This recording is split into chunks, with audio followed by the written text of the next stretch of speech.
शेतकरी मित्रांनो, अजूनही जागे व्हा, विजा पडत राहणार. ही बातमी पहा.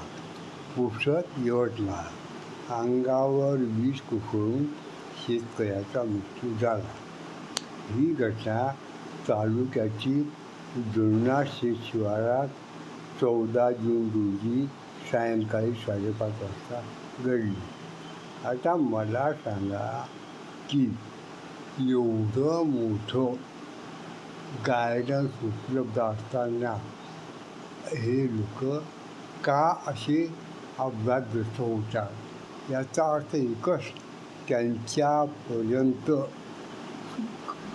आकाशातून कोसळणारी वीज पासून स्वतःचं रक्षण करायचं ही माहिती पोहोचत नाही.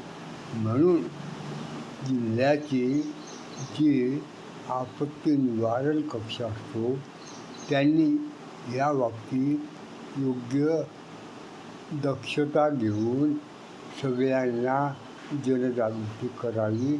त्यांच्या जो खेड्यापाड्यावर स्टाफ असतो त्यांच्यामार्फत आणि तशी मी या बाबतीत पुस्तकं लिहिली, व्हिडिओ टाकले माझ्या यूट्यूब चॅनलवर आणि त्याच्याशिवाय वर्तमानपत्रात लेखही लिहिले. पण कोण लक्ष देतो, कोण लक्ष देत नाही.